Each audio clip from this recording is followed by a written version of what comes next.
ప్రేమ పెళ్లి పేరుతో వచించాడు. మాయమాటలు చెప్పాడు. అండగా ఉండాల్సిన ప్రియుడే కామాంధుడై స్నేహితులతో కలిసి కాటేశాడు. అంతటితో ఆగకుండా తనతో సన్నిహితంగా ఉన్న వీడియోలను స్నేహితుల ద్వారానే తీయించి చివరకు అవే వీడియోలతో బెదిరించి మూకుమ్మడిగా బలవత్కారానికి ఒడిగట్టారు. ప్రియుడి మోసాన్ని భరించలేకపోయిన ఆ అమ్మాయి చివరకు ఆత్మహత్యకు యత్నించగా తండ్రి కాపాడారు. బాధితురాలి ఫిర్యాదుతో విశాఖలో గ్యాంగ్ రేప్ వ్యవహారం వెలుగులోకి వచ్చింది.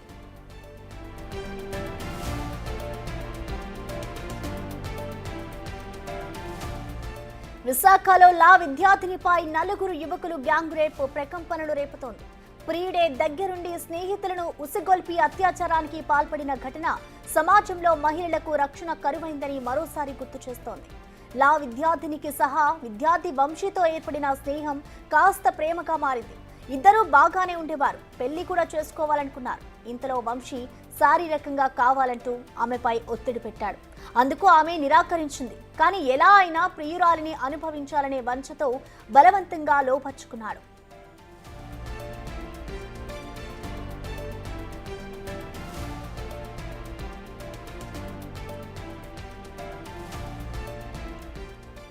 ఆగస్టు 13న వంశీ ప్రియురాలతో కలిసి స్నేహితుడు ఆనంద్ గదికి తీసుకెళ్లాడు. అక్కడ మరోసారి ఆమెను బలాత్కారం చేశాడు. గదిలో తామిద్దరమే ఉన్నామంటూ మరో లా స్టూడెంట్ స్నేహితుడు జగదీష్ కు వంశీ సమాచారం ఇచ్చాడు. గదిలో సన్నిహితంగా ఉన్న వీడియోలను జగదీష్ తన ఫోన్లో తీసి మళ్లీ వంశీ ఫోన్కే పంపించాడు. అలా ఆ వీడియోలను ఆనంద్, జగదీష్ మరో ఫ్రెండ్ రాజేష్ కు పంపించుకున్నారు.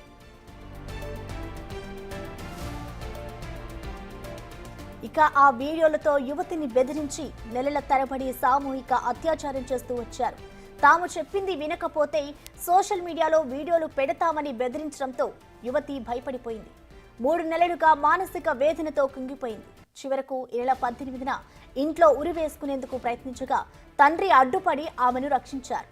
అమ్మాయి ద్వారా విషయం తెలుసుకున్న తల్లిదండ్రులు విశాఖ 2 టౌన్ పోలీసులకు ఫిర్యాదు చేశారు. దీంతో గ్యాంగ్ రేప్ వ్యవహారం బయటపడింది. వీరిలో 3 లా విద్యార్థులు కాగా మరొకరు ప్రైవేటు ఉద్యోగిగా పోలీసులు గుర్తించారు.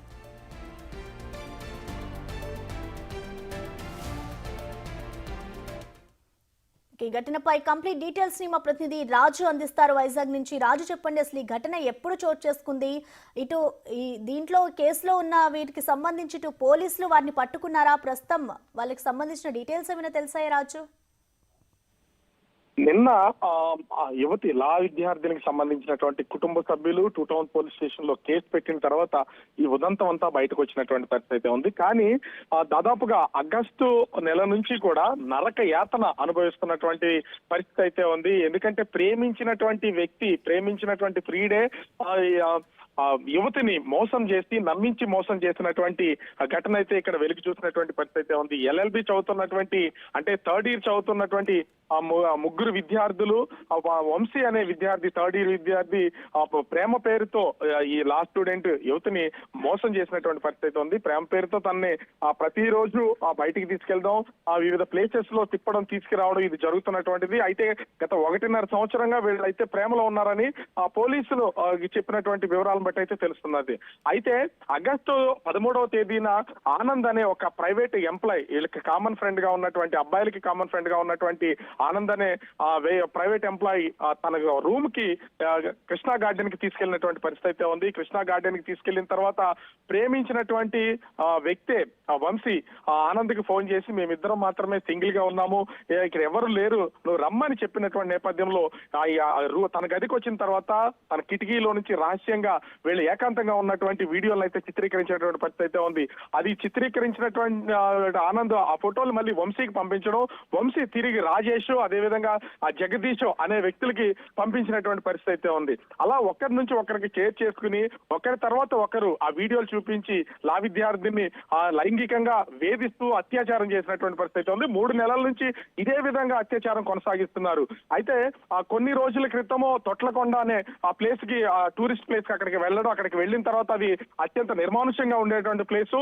3 లా విద్యార్థులు, ఫైనల్ ఇయర్ చదువుతున్నటువంటి 3 లా విద్యార్థులు కూడా ఈ లా విద్యార్థిని అక్కడికి తీసుకువెళ్ళడం, యువతను తీసుకువెళ్లి బలవంతంగా అక్కడ ఉన్నటువంటి పదుల్లోకి తీసుకెళ్లి బలవంతం అత్యాచారం చేసినటువంటి పరిస్థితి ఉంది. దీని అంతటిని తట్టుకోలేనటువంటి లా విద్యార్థిని ఆ ఇంట్లో ఉరివేసుకునే ప్రయత్నం అయితే చేసింది. అయితే దీన్ని గమనించినటువంటి తండ్రి జరిగిన విషయాన్ని తెలుసుకుని పోలీసులకైతే ఫిర్యాదు చేశాడు. ప్రస్తుతం ఏలూరు మొత్తం నలుగురికి సంబంధించినటువంటి వ్యక్తులందరినీ కూడా విశాఖ పోలీసులు అయితే వెళ్ళి అదుపులోకి తీసుకుని విచారణ అయితే కొనసాగిస్తున్నారు. ఇక్కడ కీలకంగా మారినటువంటి అంశం ఏంటంటే వీళ్ళ దగ్గర ఉన్నటువంటి వీడియోలు ఎవరెవరి దగ్గర ఉన్నాయి, ఎక్కడ ఉన్నాయి, అదేవిధంగా ఎవరికైనా షేర్ చేశారా, ఎక్కడైనా సేవ్ చేశారా అనే కోణంలో కూడా పోలీసులు అయితే విశాఖ 2 టౌన్ పోలీసులు విచారణ చేస్తున్నటువంటి పరిస్థితి కనిపిస్తుంది.